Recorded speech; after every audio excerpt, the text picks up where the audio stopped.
I'm Kat. And I'm MELO. And this is Art and Inquiry. And today we're really excited because we're going to explore a thought-provoking topic that I'm pretty sure every artist and creative can relate to. Art, identity, and authenticity in the digital age. How do we express our true selves through art? How do we navigate an online world filled with endless trends and praise and criticism? And what does that really mean to stay authentic in a time when personal branding often feels like a performance instead of something real? So lucky for us, we're not alone. We have the perfect guest to help us unpack these questions. Joining us is the wildly talented and wonderfully authentic Keyah. Or if you've taken a look at some of our online profiles before, Chocoholic Keyah, Kakodemon Keyah, or just Keyah, just in case you're wondering. Keyah is an artist with a knack for capturing dualities of life and creation, and her work is definitely bold, experimental, and deeply personal, with her personality just as colorful. So welcome in, Keyah. Thank you so much. Hi, guys.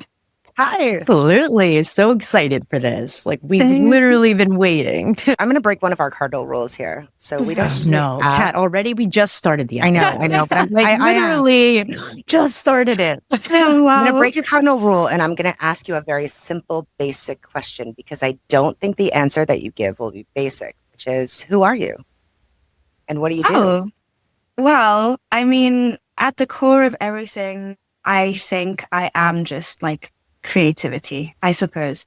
I feel like every decision I make, whether it is the outfit I wear or the way that I resolve my problems or the lens with which I traverse the world, I think it's all based on what is the most fun way or the most exciting way or the most emotionally provocative way to have that experience or to get that resolution. So yeah, I think, like you guys said in my intro, which was very kind, by the way, thank you. I think I'm very raw. I suppose that would be a better word to describe myself, as in like one word would be raw. I'd like to give my truest self in everything, even if it's not entirely helpful. I do remember in looking at, I think it was your Ko-fi, where there was like a piece that you had posted, and I think raw was the first word that came to my mind with it. And it had almost like this like raw, but also experimental feel to it. I'm kind of curious of like, how does your identity influence what you create, or is it the reverse? It's definitely my identity that comes through first before the rest of the concept. And a big part of that was when I started drawing, and I was looking for references of other things as I was exploring my style and how to become an artist, especially a digital artist. This was in 2014. And in those days, Pinterest was very full of a very particular art style. Like the things that were popular were not things that I felt I was able to connect to. A lot of the references were of girls who didn't look like me, or guys who didn't look like me. And so I ended up using myself as references for anatomy and just like learning skin tone and stuff like that in different lighting modes. I was using me as the model to get through everything and to figure things out. And then eventually it just became almost impossible to separate myself from whatever I was creating, because it was just, if I was feeling a certain way, I would use myself as a reference. If I wanted an expression that I couldn't quite capture with any other model, I would use myself. If, it became my way of telling my story. And I guess I've never been able to undo that. So why would you? Why would you? Honestly, when it's such an interesting thing to use oneself, to be able to explore one's own self, and to, looking at yourself from an artistic perspective is very different than just the way that we look at ourselves in life. Mm-hmm. Have you ever like, it's kind of an off the wall question, but has that ever sparked any internal revelations about who you are as a person? Like just using yourself as a model? 100%. I mean, I have, and this is going to sound strange because I optically on like my social media and everything, I would probably come across to most people as very vain, but I don't realistically know what I look like, if that makes any sense. When I see myself in the mirror or like in an image, I don't necessarily connect to it as me because of the features or whatever. It's usually I connect to it because of the memory of when I took the picture, or of the feelings that I have tried to evoke in the viewer when I've taken the picture or edited a collage or something like that. So when I was drawing myself, or when I am drawing myself, it's usually the one time that I feel like I actually see myself, if that makes any sense. Interesting. Yes, that makes perfect sense. That makes perfect sense, actually. Because we're not a collection of what we look like. We're not necessarily, like, who we are is not necessarily what we look like. I mean, there's so much more to it. And that makes perfect sense. Being able to use art to actually explore the self is fascinating. Mm-hmm. Absolutely. Yeah. And I think that, even just looking at a lot of the stuff that you created and posted on your various social accounts, it comes off to me as just deeply personal, regardless of what it is. And I say personal just because in one mode, it might feel a little bit serious and I can have that vibe. But then in another mode, it's almost like a joke about your chocolate addiction, right? So I love that balance, right? Of being able to show like I'm a human, right? Like I'm not just like this certain thing. And if we think of a lot of artists, like famous artists even, it almost feels like they're untouchable. Like they're not super relatable because they've created this identity, but then they've also created the identity that holds them in that too, though. Like they can't go anywhere from that. So I'm kind of curious about like your artistic identity, how it's evolved over time. And are there like certain things that have impacted it, or I guess, what does that journey look like? Oh, my artistic journey has been mainly a struggle about getting the perfectionist element right. We discussed this before we started recording, but like I have this terrible thing of wanting to be perfect and flawless the first time I do something. And so a very big part of my artistic journey has been accepting myself in phases, acknowledging that whilst there are mistakes I have made, there are things I can work on, and I still have made stuff that is worth sharing, worth looking at, which has in turn made me feel a little bit more comfortable with the other flaws that I have as a person. Because I've started to dissociate from the shame element of, not being 100% presentable, all the time. Oh, wow. So in terms of where... Yeah. Preach. Like, totally. Don't let us stop you.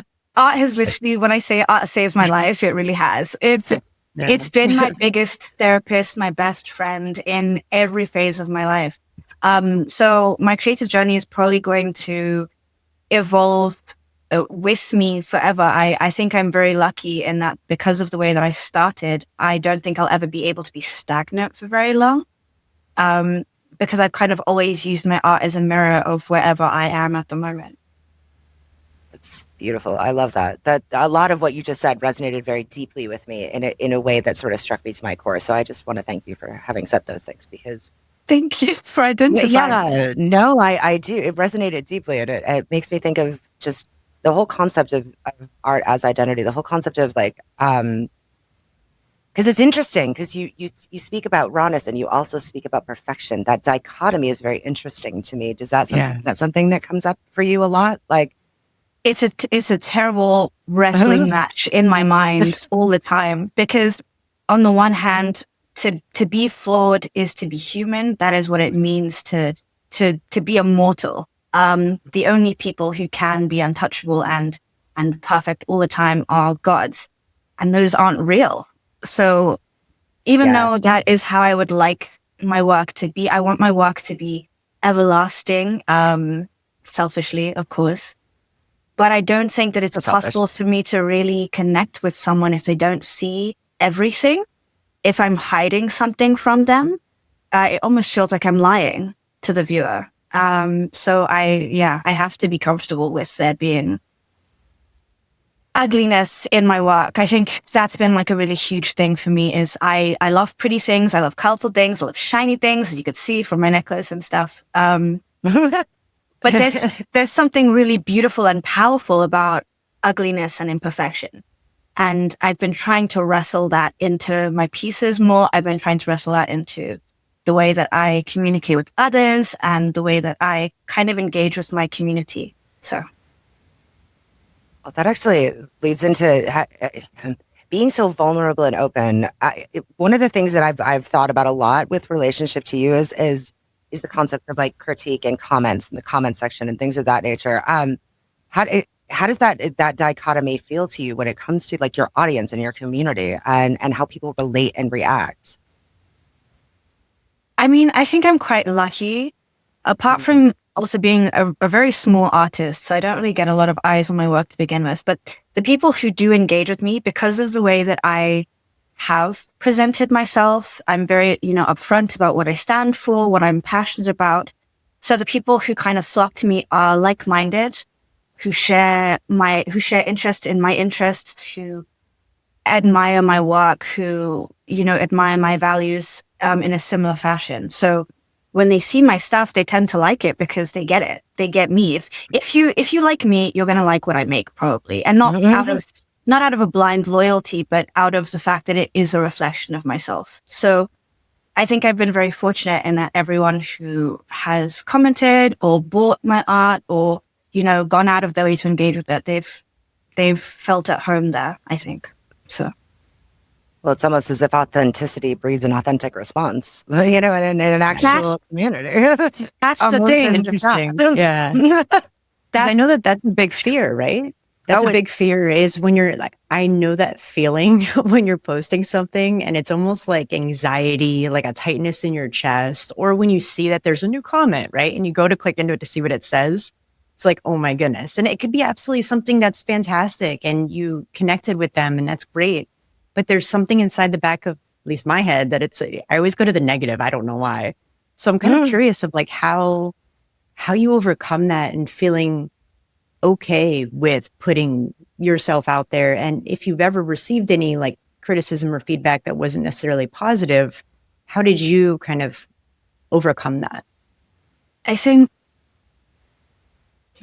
to me, again, this might come across a little bit selfish, but the main reason why I've always made art is for me. So because I did have a phase where I did really want to just be popular and have like loads of people looking at my stuff and loving my stuff. And I tried the chase trending thing, but I found it so unrewarding. It was very soulless work because I wasn't really interested in the trend to a degree to force myself to pump out work at that speed, that frequency. And then like, if I don't like the work, why am I expecting someone else to like it? Mm-hmm. So because I pivoted to making sure that whatever I'm making serves me first, and then anyone else who likes it is just a lovely little cherry on the cake. Because I've made that my focus, I think it's made it a lot easier for me to ignore naysayers or just kind of just let it roll off of my back. Again, I'm very lucky. I don't have a lot of negative interactions with my art.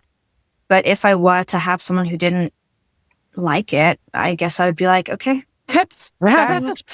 Right. That's a reflection of you rather than a reflection of me more often than not. So much. Yeah, I remember there was something I posted, and this was like on a different account, not associated with MELO Graphics. So probably no one here will find it. But I remember the caption I put on the post was, if you don't like it, you don't get it. And I felt like that was like my statement at that time, because it was something I was really struggling with, because I've always done like a lot of commission work or things for other people. And it gets difficult when you then are creating something for you and want to share it. And it's maybe like a totally different style or just a totally different concept of anything anyone's ever seen before. So having the confidence to post that and just, hey, whatever comes may come. I think there's a lot of power to that. So 100%.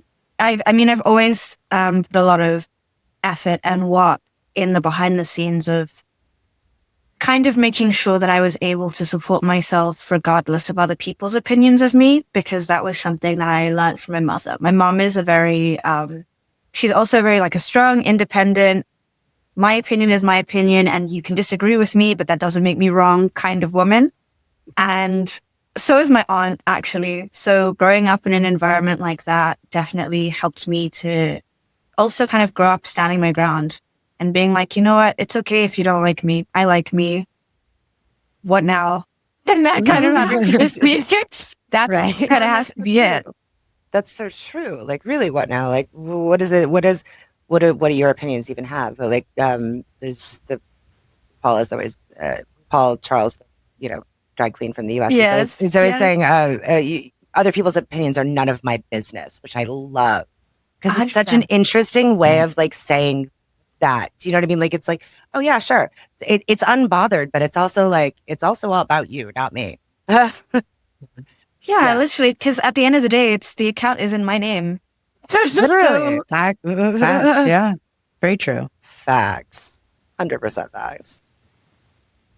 So, Kay, I know that you do a lot of digital work, but you also do some like traditional art as well. I think acrylic is something that you like, as well as pen. Yes. I'm kind of curious, like how you pick which medium you're going to play with for Mm. something. I suppose this is just going to sound like such a wishy-washy artist thing to say. It really depends on like the energy that I'm getting from the piece I'm trying to create. So for pen, I mean, obviously pen is a really great go-to for just like quick sketches or something like that. But I don't know. I love the reason why I gravitated towards acrylic over watercolor and stuff is because it's a heavy medium. It feels like as like a visually tactile experience, it just feels like there is a feeling coming off of the canvas for me. So 100%. It's very tactile as well. yeah, 100. It's Yeah. just so much texture involved, and it's I love playing with it so much. So when I'm doing like an actual painting on a canvas, I want it to be something that stands out. I want it to be bright colors, which acrylic usually is, because you know, oil is usually the muddier tones for everything, the realistic stuff. But with acrylic, I want it to be bright colors. I want you to feel something. I want you to look at that and have an actual reaction. And I just, yeah. I know. And then for pen stuff, it's more for if I'm doing something that's a little bit more street style based, because I have a minor fixation that is totally legal with graffiti. Yes. And so like when I'm practicing tags or if I'm just drawing something a little bit tongue in cheek, then I'll go for colorful pens or something like that. 100%. If you ever decide to come to the States and go to LA, let me know. I would love to take you on a graffiti walk. My God. There is actually like a really good tour. Like, I guess there probably are real tours, but like there's a good like route that you can take that you can go all through the city and just see some incredible, amazing graffiti It in Los is Angeles. life-changing. Yeah. Stunning. I would love Yes. to go. Yeah. So let me know. Open invite. Different and beautiful. Yeah, 100%. Yeah. I'm coming soon too. as I'm coming possible. because I love all that. Yeah, Cat'll come back too. Cat'll come back. We'll have a party. Yeah, I will. I will. We'll have a whole party. Honestly, the streets of this city are so lucky that I have not got my hands on any spray paint yet. Because I would be unstoppable. Wow. I can't wait. I know like one of my favorite brush sets to use in Procreate is actually a graffiti brush set. And it's one that I actually haven't created my own yet. It's been on my list of things I want to do, but it's something that's a little bit different from my normal style, but it's a lot of fun to play with because of just the way, how long, the pressure, like things like that, as you know, with the Apple Pencil that you can do to really create just more of like a true artistic feel, like when you're creating something versus when you're doing just a clean, like monoline kind of thing. So yeah, it's a lot of fun. I mean, that's what art is supposed to be. It's supposed to be fun. So yeah, we forget that a lot. You really do. We really forget that a lot. I agree. I agree. It is supposed to be fun. It's supposed to be, you're supposed to enjoy it. It's not supposed to be like, I love what you said earlier, quite a bit ago now, but about trends and how it was soulless, but you know, and then how bringing things from something. And I think that like the fun comes from that. It comes from like creating something that you truly like. yeah.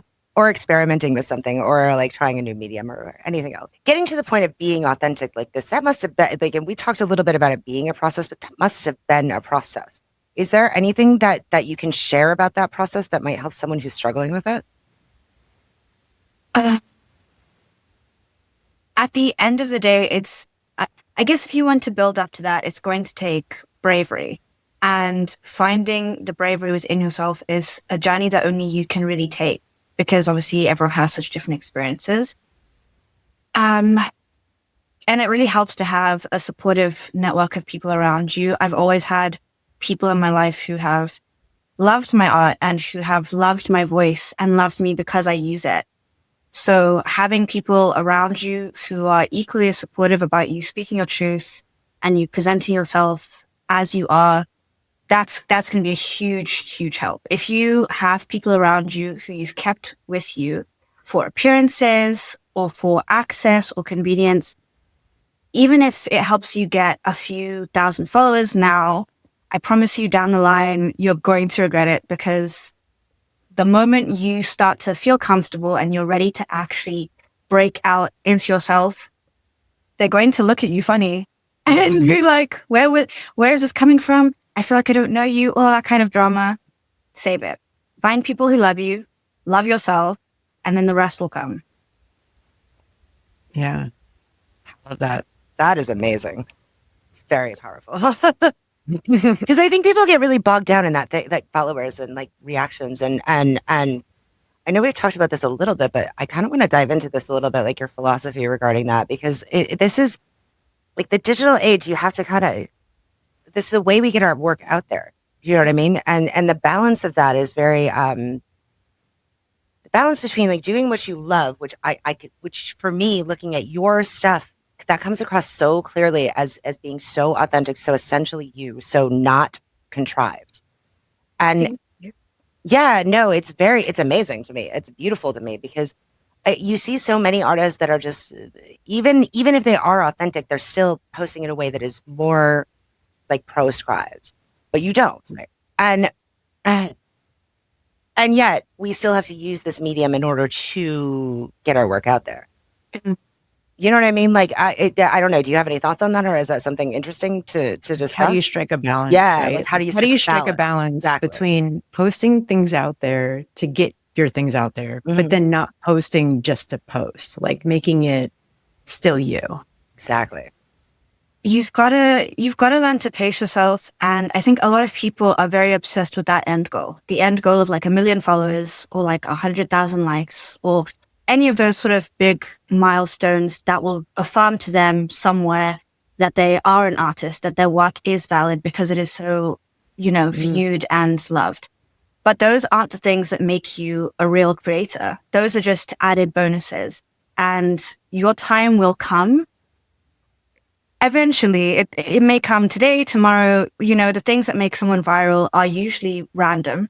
So there is no guarantee. There are so many people who are, doing the algorithm chasing that are making zero progress, and they're miserable on top of it. So for me, it's always been a thing of, I have to make sure that I'm happy. I have to make sure that whatever I'm investing in or engaging in is reflective of who I am, of my values, my practices. Like when I saw what you guys were doing with ArtInqMe, I wanted to be part of this because I see that you guys are very big on community, and I love the way that you guys have a relationship with one another that is genuine as opposed to being contrived for the sake of, good business, that kind of thing. Like you guys do happen to be successful as well, which is a great bonus, but it's the fact that you guys genuinely like each other. Which 100%. Oh, 100%. We couldn't do this if we didn't. Like we literally couldn't. That's one of the irony is, like, we've known each other, right, for a while, and we actually didn't do anything creative related at all together for a while. We've known each other does art, but never really did like truly art kind of stuff. It's kind of crazy. Yeah, it's interesting. It's mostly gaming stuff. Yeah, we met through Twitch, so it's very like it was we're like, oh, you do that, okay, clocked, filed away. Right. Well, because it's like, I think our handles are pretty, like they demonstrate that. Her Twitch is Catalyst Echo Designs, and then mine's MELO Graphics. Right. So it's like, they're in my like, I see you. Yeah, and that's really cool that you guys actually have rapport outside of this that helps you have a stronger community with one another. But then you also, it means that what it's done is informed every decision you've made regarding art inquiry from like a genuine place. Like you actually want to do this for the sake of doing it.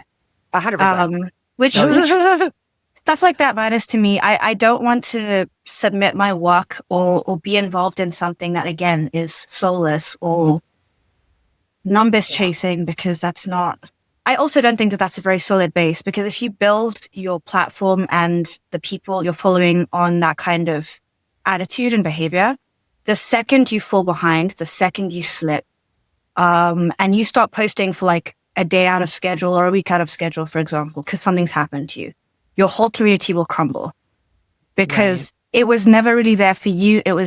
You were feeding a machine that has no end to its hunger, basically.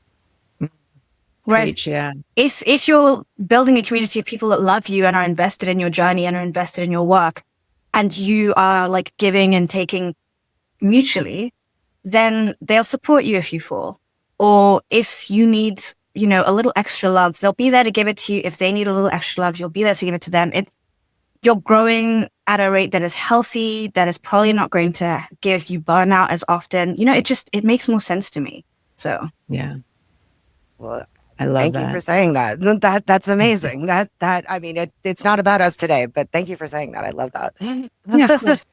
I really want to unpack actually something that you mentioned that I think was interesting. So you had mentioned like validate, and you had also, the next sentence, we're talking about your mental health. I'm kind of curious how your art gets validated if not seen, like how you feel validated as an artist if your art isn't seen. Like, is it something that becomes more internal, where you validate within yourself, like you don't need external validation? And then like my follow-up kind of to that is like, what is the impact of like art on your mental health and being an artist on your mental health? Being an artist has probably been like one of the best things. It's probably been one of the best things for mental health, honestly, because I don't have to explain anything to myself the way that I would if I had to see an actual therapist, or if I have to, even communicating to like a friend or a family member, you've got to give all this context and this backstory. When I create something off of the back of feeling an intense wave of emotion, I lay it all out and I understand that story. Whether or not someone else does is up to them, and they can ask me questions about it. But once I've released that feeling and I can see it, I can unpack it more clearly because I can pick apart what I've put down. And then also it relieves some of that burden of having to hold those feelings alone to my chest for so long. So it's been a really great balm for my mental health in terms of being able to express myself, especially since, despite the fact that I am very vocal, and a lot of people would say that I never stop talking about my opinions, there have been a lot of times in my life where I felt like my voice was ignored, or where I felt like I had no power in that situation. And my art made me feel like I had that power back. There was this one time where something unpleasant happened to me, and I drew something very poor quality, by the way. It was terrible. I drew it on a cracked Samsung screen with my finger. But I had drawn myself in this position of power with this person who had done me wrong, wounded, as opposed to what it had actually been, which was the other way around, in the real life situation. And I remember my mom seeing it on my phone and immediately being like, "Oh my gosh, Keyah, what on earth is this? This is so that." And I was like, "Oh, I do have power. My voice, whether it is my actual voice or not, like, I can be heard. I will be heard one way or another." That was a very powerful moment for me, feeling like I was not invisible, one way or another. And so my art has always been there for me in that sense. I think that's why, again, when I say that I make my art for myself and to validate myself, even if it doesn't get any likes, the fact that I liked it enough to say, yeah, this is done, and to be able to put my feelings to rest with it, because that's another huge thing for me. That's all the validation I'll ever need, to be honest. Yeah, the self-doubt piece is huge. I feel like a lot of creatives struggle with it, and it kind of feeds into a little bit of like the imposter syndrome as well, like self-doubt, comparison, perfectionism, like all of these things end up kind of compiling into imposter syndrome. Is that something that you've ever struggled with, or any thoughts on that? Yes and no. I've never really wanted to be another artist. So I've seen other successful artists who do amazing, like mind-blowing work. And I hope to one day be able to achieve that standard of work, but I don't want to be them because I don't want to lose myself in the attempt to become them, if that makes sense. I just want to be able to get my craft to a better level, but the only way I can do that is to keep working. So I have like jealousy, not jealousy, but like, I'm like, oh, you're so cool. I want to be cool like that. I don't want to replace my art style or replace the things that inspire me because of that, if that makes any sense. It makes perfect sense. Yeah. Like an admiration. You have like an intense admiration for them. Yeah. Yes. And admiration / envy, but not with a negative context. Right. Yeah. Like you don't wish ill on them. Literally, or like try to, it's not like comparison exactly. It's just like, wow, this is amazing. And I hope someday that I can do something that someone else looks at and says, wow, this is amazing. Yeah. Cause I think another big thing or great thing rather of being at the level that I am now, which is compared to other people, I have a very low social media presence. So the great thing about me not being very cognizant of the numbers thing is that I can afford to just like do what I want and experiment and flop or not and kind of just keep going in spite of that. I think if I pushed myself specifically for like being the best artist on a platform, I think that would kind of kill my joy in the craft. But also, I don't know if I believe in there being a best artist because art is so subjective in the first place. So 100%. 100%. Mm-hmm. Yeah. This reminds me, I specifically, when I went away to school, I specifically picked a college that did not do grades because I went to school for fine arts and theatrical design. But I specifically picked a college that did evaluations instead of grades because art can't be graded. What's an A? You know what I mean? You know what I mean? Like, what is that? Like, what is best when it comes to art? You know, that doesn't work. Now there is like technologically proficient. Sure. There's, has a great composition. There's, tactfully, explores a visual or whatever else there is. There are things that you can use that are evaluative to talk about art, but you can't say best. That's not a thing. I agree completely on that. I mean, some people's favorite art is that banana that got taped to the wall, So, oh my gosh, that banana that got taped to the wall. That's the thing that everyone talks about. And so, who am I to say what makes art good or bad? True. Art is in the eye of the beholder. Okay, so your identities, are they different? Like when you're Chocoholic, when you're Keiko Damon, when you're Keyah, are these different voices, or are they all aspects of the same whole? I feel like they're all the same me because, I mean, I've always referred to myself by my first name usually because I've had multiple surnames when I was growing up. So the easiest way to identify me is just to call me Keyah. That's just it. But the Chocoholic thing was more just like a playful, tongue-in-cheek thing for social media because when I was in high school, I developed a reputation for my obsession with chocolate. And so that just became that. But the Keiko Damon has become a more recent sort of self-discovery. Keiko Damon means malevolent spirit. And I found that sometimes I do like to lean into the darker elements of myself when I'm drawing or creating something, because I think that there's, again, it's like finding beauty in ugliness. And with all of these traits about myself that I didn't necessarily, love, there was still very fascinating ways that it informed my lens of the world or my lens of a particular subject that I was painting. Like that one piece, What Have We Done? That for me, it's a very small, tight focus on the eyes of this character from the anime that I was talking about, Jujutsu Kaisen. And so it's such a small, tight focus with such a small lens with which to view this character, and with only the eyes being the window to the soul. I needed to be able to show the dichotomy of that character, show there's like this deep ugliness in him that is enjoying this blood, that is enjoying this violence. His character in the anime struggles with the fact that his body is no longer his own. He's having to share it with literally the most evil entity in the world, who revels in the pain and the blood and the death of the original person's comrades and city. And yeah, I don't know. I really do enjoy this, exploring darker themes like that. I don't know if it says something about my mental health, but I think it's important to not neglect the darker things in life. Well, yeah, you're right.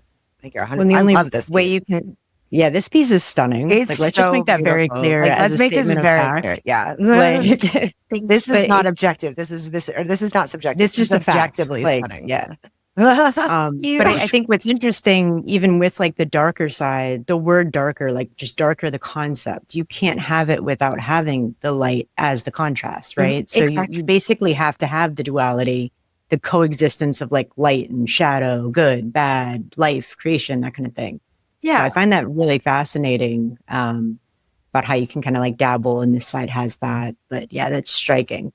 That's why it became so important for me to adopt that as one of my aliases, because I think that it's also just really good for my healing journey, being able to acknowledge the darker elements of myself and the things that I'm not necessarily proud of still make me who I am. They still inform my choices. And I think that it says a lot about a person if they are able to acknowledge their worst parts and be a better person in spite of it.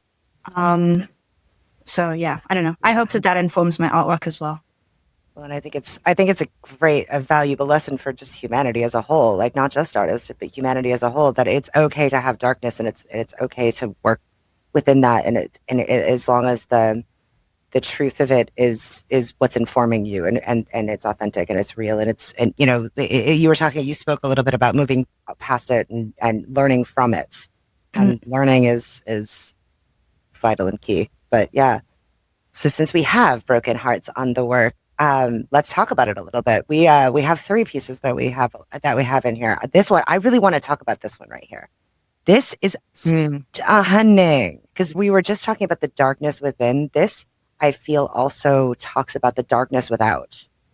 You know, the other elements that, you know, because it does feel like it's her shadow, but it also feels like it's the elements from without as well. Like this, more so than some of your other pieces. I feel like this is impacted by the exterior. This is a very, very, I mean, all of my pieces are quite personal, but this one was deeply personal. I drew that several years ago. I found myself in a place where I felt like I had not the best group of people around me. I felt like I had a lot of influences around me that did not have my best interests at heart. And I found it a very draining experience. I felt like, not that I was losing my way as myself, but I did just feel like I was losing something from that experience. Like every interaction I had with those people was taking something of my light from me. So I did draw a couple of things from that time, but that was the one that stuck out to me, that has always stuck out to me the most. I'm very grateful that I no longer feel like that, and that I probably never feel like that again, because I'm a lot more careful about who I keep in my circle now. But yeah, that definitely, yeah. It's visceral, the way that you can feel like the shadows are taking. They're taking. Yeah. And it's very obvious by the fact that the shadows of them on the figure, they're taking from, and you can almost see that less. And I love the way that you chose to express that. It's just so beautiful. Thank you. And the fact that she's like on the floor, she's not called into a ball yet. She's not quite given up, but she's not standing right now. She's she's too tired. No, she's not. But she's also it's also it's protection also. You know, there's and she's tired, and you can tell that there is a defeat, but it's not complete because there's protection, and there's an element of hope in that. And I think what's interesting too, as you're describing this one, and even the previous one that we were looking at, is you mentioned the story that it's tied to, like kind of what you're going through at that time. And it makes me then just think back to when we were talking about the mental health side and hearing you talk about it, how it's almost like you have this art journal, like in a sense, to where you had those feelings, that moment, that everything, you put that all here. So you can kind of go to the next page if you want to. But if you ever do want to revisit it and, you know, be in that space again, you can. It lets you just kind of handle and work through different things that you go through in life. I find that really just moving. Thank you. Yeah, it's been really helpful because obviously I had quite a lot of things, quite a lot of big events happening in my childhood. And there was a period of time where I felt like I was losing track of time. Like it was harder for me to mark the dates and keep up consistently with what was happening now and why and when and everything. So another part of being able to draw my feelings is being able to keep track of the phases of my life and see how I've improved and maybe dip down again over time as well. That's incredible. Cool. That's incredible. No, I love that. As someone I also struggle with time and things of that nature. That's incredible because that's something that I resonate with very strongly because I can look back at things that I've made and I can be like, oh, well, that was then. And there's a bunch of things. That was then. That was it. And it's almost like I don't know the date. I don't know the exact date, but I know the piece. Yeah. So it's like you're in these eras, right? Like you have like, this 100%. Was that era that I was in. This was that era. And you have this like little pseudo timeline, this history of you. 100%. And it's also just really gratifying seeing that I am in a better place now. Like some of the stuff that I'm going to be releasing soon is going to probably be a bit more indicative of not this year, not last year, but the year before. But as I release some stuff, or the next couple of posts I'm going to be doing on my Ko-Fi, it's going to be more apparent what my journey has been and why I've been the way that I have been for the past few years. Because on my social media, I had like a blackout phase where I had like zero internet connection. And so I wasn't really able to keep in contact with a lot of my community. And so I'm finally going to be able to explain what happened when I post those other drawings. So yeah. That is amazing because you're going to explain it with visuals. You're not going to write a post. You're going to show, tell, and I love that. Thank you. Speaking of that, and works in progress, this is so stunning to me. I can't stop thinking about it because I just love the way that the eyes. What I love so much about this is that it's gold, not yellow. But it's muddy. There's a sense of confusion, and there's cracks in the shell. There's cracks in the vessel of this person's eyes. And this is a work in progress that you were telling me there were going to be multiple pieces. Did you want to talk any about works in progress and current things? It's going to be part of a three image series. So I guess you'd call it a triptych. I don't want to spoil too much. Don't. Yeah, 100%. I don't want to spoil too much, but it's going to be an unraveling of sorts, but with a slightly different end result to what you would expect. Because obviously when you see something as cracked, you see it as broken. That is not going to be the way that story ends. But yeah. I love that. And I can't wait to see what comes next. This is beautiful. Are you familiar at all with, what is it? Kintsugi? I think that is actually one of the things that inspired that because I'm so into that concept. I think it's so fantastic. It's so beautiful, right? Like that's the fact that taking broken things, making them into a better, more beautiful whole. That's it's amazing. And the interesting part with that art form, for those who aren't familiar, essentially, like if you Googled it, you could find typically a bowl or a vase or some sort of like pottery type work that's been shattered or broken and then put back together. And then how it's put back together, though, is it's lacquered or dusted with like gold or silver, platinum, something that's just incredibly visually striking and also typically expensive, not necessarily just glue or something like that. But it creates essentially, it gives this what was before a full work, a new life now with those cracks and telling more of a story behind it. So it doesn't hide the cracks, it celebrates them. Yeah. It celebrates it. Exactly. And that speaks to a lot of what you've been speaking to this entire conversation too. So that makes sense that you're drawn to that. That makes perfect sense that you know of that and are drawn to that. Yeah. I've had a very big journey with what my idea and identity relating to strengths looks like. Because growing up as a Black woman, especially being the eldest daughter in my household, there's a lot that you grow up learning about that typically means that you have to just, you have to be stoic. You have to just handle things and usually handle it on your own and usually handle it without complaint. And so for me, I had this huge issue of being able to be vulnerable, of being able to not see my sadness or my vulnerability as a potential weakness to be exploited. It was something I was so deeply ashamed of. And as I went on like that healing journey, like from the age of like 19 or whatever, over the past few years, it's become like a really big thing for me to be able to express my vulnerability, and feel safe doing so. And so, yeah, I'm going to be exploring that in this triptych. So that's exciting. I can't wait to see that actually, because the whole concept of vulnerability and the whole concept of like how you find strength without hiding. Mm-hmm. Do you know what I mean? But while showing, that's fascinating to me. I can't wait. Love to see it. Thank you. Yeah. 100%.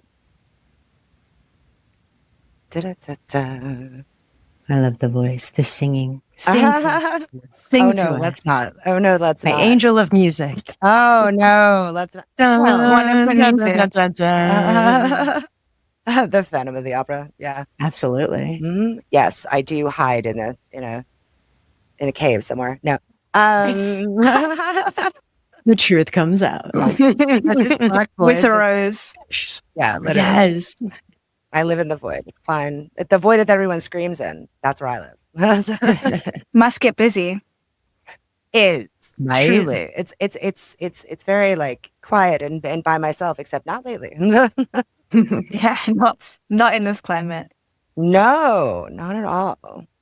Well, I feel like these works do parlay very well into the artist prompt piece. If we want to maybe go into that and talk a little bit about that. And then we can do a little special segment at the end. That's a surprise for Keyah. Mm-hmm. Oh. So. No pressure. Okay, cool. Right answers only. I'll be on my back. Yeah. This does lead very well into the artistic prompt, which is empowerment. Keyah crafted this prompt, and what we would like from you is to create or submit something that makes you feel powerful. So absolutely. Either a piece that you've done before or create something with this in mind. Listening to all the things that we've talked about today, see if it inspires you, do that. Or if you have something already that it reminds you of, that's also completely valid. So what makes you feel empowered? Make sure you post it on social, tag us so that we can see it and we can share it and we can feel the power that you're feeling as well. Yes. I mean, minor detail. But if you don't want to post it, that's okay too. The minor details. That's okay too. With the hashtag ArtInqMe. Right. We would love to share it. So otherwise we won't have a way to see it and we have to share it with you. That's right. Kat and I will also be working on some stuff for it too. This is going to be really exciting. Right before we started the episode, we were talking to Keyah about this prompt and she just snap called with empowerment. And we were both like, ooh. Yeah.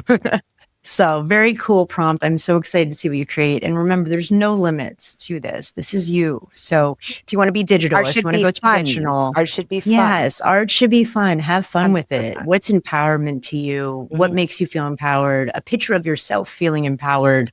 whatever that looks like, whatever it may be, share it with us. We'd love to see it. ArtInqMe. ArtInqMe. Awesome. So even though we had some fantastic things that we've already discussed, I mean, we went through your artistic journey, identity, dealing with mental health, external influences, expressing yourself, feeling comfortable and confident with who you are and identifying yourself as an artist and what is your identity. We are now on to my favorite part, which is the Blitz round, quick sketch Q&A. So we're going to rapid fire some questions to you, and you just have to answer with the first thing that comes to mind. That's it. Are you ready? I'm ready. All right, Keyah, I'll start. So, number 1, what is the weirdest thing you've drawn? I don't know. A seductive frog lady. That Ooh. is delightful and not at all what I expected. I love that. A seductive is and this frog lady she's sexy. Yes, she's a sexy frog. And she knows Love She knows that. I haven't posted it yet because I was just like, this is so absurd. But I will. I will now. You should. Oh, I love that. I feel like we just sabotaged Kat because she's like, I don't even know what my question was No, now. I'm just thinking about this sexy frog. That's You know? usually what, that's almost always what happens because it's like, ooh, shiny, No, I do have a question. I do have a question all queued up and ready, which is, what's your favorite season and why? Summer. I love being warm and I love the sun. Interesting. Love that. Okay. All right. If you had 25 hours in a day instead of 24, what would you do with the extra hour? Mm-hmm. Draw more, I guess, or have like a singing hour, just like a straight having a mini concert in my room hour. Nice. I love that. I wish we could have an extra hour just all to ourselves. The secret extra hour. Secret one. Yeah, that's the key, right? It's Because you don't want to take away from everything else you have to do. Right. And everybody could benefit from this. So we would all keep each other's secrets, even if we knew that everyone got this. You know what I mean? Like I would keep your secret. Why don't we start? We're going to lobby for it right now. Like it's happening. 25 hours. Time is a construct. Time is literally a construct. We could just add another hour. It's fine. But I don't sleep so that I get the extra hour anyway. I mean, I do that too. But there's all those sort of mental health things involved with not sleeping, yeah, exactly. So it's always very hard to decide like where to find the secret hour, really. Okay. So I did forget my next question. This is see, I hate it with it. So I did do it. I did create the bucket. No, I said I was going to do it. I said I was going to create the bucket. But I spent so much time like positioning the art and inquiry sticker that I didn't write the things down and put them in here because Are you still thinking about the frog? I like your bucket. Yeah, I'm still thinking about the frog. Literally. It's the frog. It is. All right, we'll switch. Okay. I got you. Cool. All right, Keyah. If you could design a mural anywhere in the world, where would it be and why? Oh my gosh. I actually really wish that I was back in South Africa right now so I could design a mural based on what is currently happening in the country. We're having some gender-based violence issues again at the moment. And my mural would probably be related to that, speaking out on that issue and trying to uplift women in the country because they need it. Awesome. That's fantastic. Amazing. That is amazing. I don't even know how to follow that. This is it. Okay. I really do need to put the questions in there. It's the frog. We did it because of the frog. No, now it's not. No, honestly, no, I don't even remember the frog now. Well, because maybe the frog needs empowerment. Maybe the frog can be on the mural. I mean, that could be powerful. Yeah. Honestly. Okay. I mean, you can decide when you see the frog. Well, okay. Yeah. Okay. It's fair. Deal. What is, so you talk some about anime, like, and you said about this might not be my favorite anime. Do you have a favorite anime, or is there any go-to anime like that you go to when you're stressed or for comfort? I tend to rewatch Lovers War when I want something like cute and stupid in the background, because it's literally just like these high schoolers fighting to see who's going to cave first and be like, I actually really like you. And just being put in situations. It's really, it's so dumb. It's so funny. Amazing. Love that. Amazing. All right. On an airplane, aisle, middle, or window seat? Aisle. Why? Because, oh, no, wait, but the window seat. No, okay. It depends on if it's a long flight or a short flight. If it's a short flight, okay. If it's a short flight, then aisle, because I can get up and get out fast. But if it's a long haul flight, I don't like using the bathrooms on the planes, so I don't want to have to get up. I'm not going to need to get up. I'll sit by the window. So then if anyone needs anything, they don't have to bother me for it. They can just do that thing and then come. Love that. Well, speaking of the airplane, where's a place that you would like to travel but have not yet? Actually, I really want to go to Brazil. I'm going with my friends next year, I think. So, Ooh, yes, nice. love that. I want to go see Carnival. That'd be so cool. I would. I want to go see Carnival. I'm dying to go see Carnival. So, that would be so incredible. It's so beautiful in photographs and in videos. And can you imagine actually being there? Can you imagine what that would feel like and how that would inspire? Oof. Honestly, and the fun outfits and the dancing and the music, it just looks like life, you know? It just looks like being alive. I want to be there. I do not blame you for that. I'm 100. That's inspiring me to want to go there. All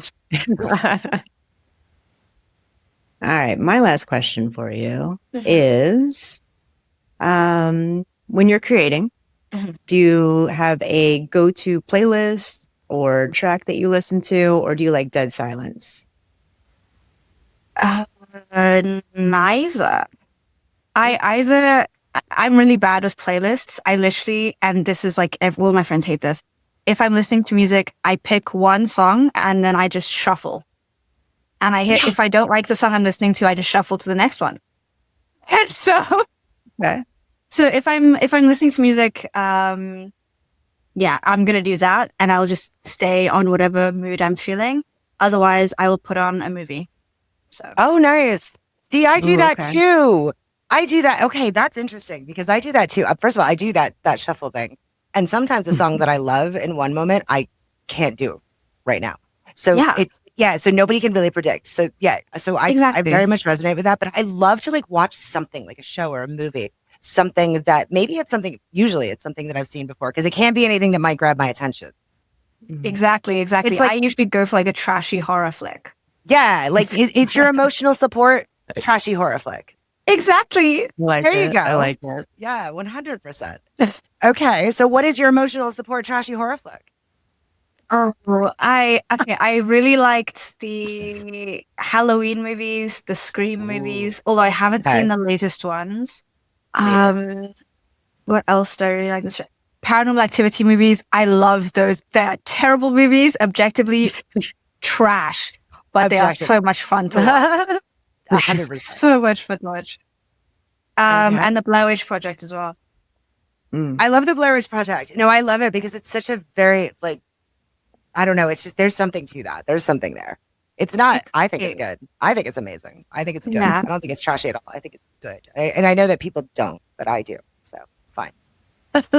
Okay, awesome. Well, yeah, this has been fantastic. Amazing. Keyah, we can't thank you enough for the amazing insights, perspective, and just thoughts that you've shared with us. And I'm sure I speak for the viewers as well. Like, thank you so much for just being you and being open to sharing your story with us. It really means a lot. Thank you so much for having me. I'm actually so honored that you guys wanted me on here. This is so cool. For all the stuff that we talked about a lot of different things. We're going to include everything about Keyah, an episode companion on ArtInqMe. We will have all of those links in the description so that you can follow along.